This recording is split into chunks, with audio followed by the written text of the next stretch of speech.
This is American Government, March 22nd, Monday, and I wanted to add an elaborative postscript to my comments in the lecture about the presence and viability of the federal state structure of our constitutional system, and to further elaborate and strengthen the point I made at the end of the lecture that this still actually is still present at the heart of our politics, and that the election of 2020 um, uh,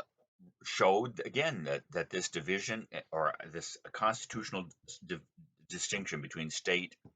and local on the one hand and national power and community on the other, as developed in the Chambre article,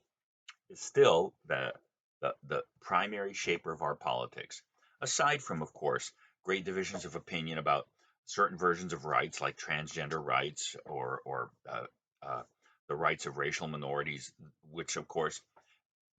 the the primary shaper of our politics is going back to the beginning end of this class is that of course the concept of natural rights is the primary rhetorical framer, and that all of our politics hovers around a discussion and often disagreement about the meaning of rights, both on the national and state level, such as abortion, etc. But but uh, there's a certain sense in which it seems to me both the controversies under the Trump administration and the emergent controversies under the Biden administration again indicate how vital and vibrant this division is. Take any of the primary issues which constitute, and I mentioned some of these at the end of the lecture, but I just want to go on that the response to the pandemic, first of all, was really shaped by the distinction, and some people critical of Trump, some people critical of President Biden, um, argued that in some ways, both for better and for worse, the way that we responded as a nation to the pandemic um,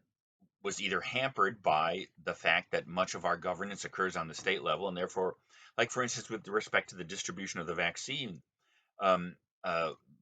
there's no question that the Trump administration had accelerated the development of the vaccine and in some ways made possible the national response to the pandemic,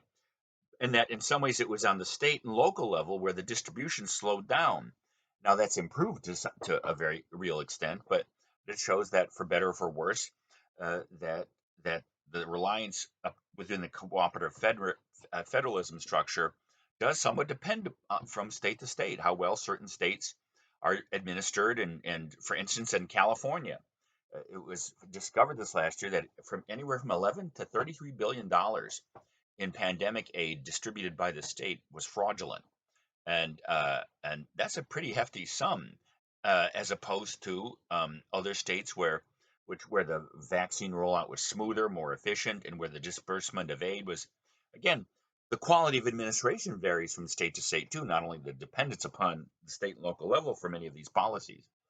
um, or take, for instance, the question of school openings and the whole question of lockdowns and the relative strictness or ease. Those were all essentially, both during the Trump administration and during the Biden administration, those all essentially were articulated on the state level. And it showed in some ways some of the advantages of this patchwork of, of different kinds and styles of governance, because on the, for instance, the question of whether lockdowns were efficient or masks were efficient or social distancing, um, there were clearly different results that, say, compared to states that had similar population, similar climate, like Florida versus California, it was their state response that actually showed very different ways of responding to the pandemic with again, different measurable results. On the question of policing, with the death of George Floyd this summer, and the protests and the rioting and the looting and the disturbances that unfolded, um, again, both the understanding of what caused those conditions and also how governments responded to them was primarily not on the federal level, but was primarily on the state and local level. And and on immigration, this is, I think, the best example of where um, uh, you find that the resort to state authority, which even though Chambers suggests that it tends to be more to the conservative or to the Republican side of the ideological and political spectrum, um, uh, the embrace of and revitalization of state and local government, the um, the devolution that Wilson talks about in chapter 3. Yet, what you can see in the last couple of years, is both the right and the left, both progressive and conservative, in both Republican and Democratic states, have used the autonomy or semi-sovereignty of the states to assert their policy preferences, often in remarkable conflict and difference from the national government. Under the Trump administration, where there was a tightening of immigration rules, uh, the rise of sanctuary cities and states, as a kind of an attempt to use state autonomy to thwart immigration policies, um, uh, uh, was just as vital in progressive and left-leaning states, as in some ways as the Biden administration has reversed the policies of the Trump administration and led to a greater influx. How you call that influx, of course, is part of our politics right now, to whether it's a crisis or a challenge. And you see the Republicans and the Democrats debating about even what to call the surge of immigration. But the point is the resistance to the Biden administration in some ways comes on the state and local level. The fact that both the right and left side of our politics finds this aspect of our constitutional system of use and vitality shows that in some ways it true, as I've suggested, is aside from the concept of rights and the framing structure of rights of our politics, uh, or for instance on abortion. Um, uh, Ever since Roe v. Wade and the kind of nationalization of the policy of abortion, um, both states and localities have, on the right and the left, have used state autonomy to condition the nationalization of abortion issues that is implicit in Roe v. Wade. And on immigration, you see now, like the state of Texas and other states now, suing the Biden administration in court, uh, and asserting a kind of a state interest in resisting the thrust of the liberalization of immigration policies. On voting and electoral regulation, of course, the great controversy in the election, in the 2020 presidential election,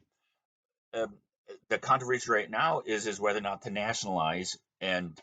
change the electoral environment of our states and localities.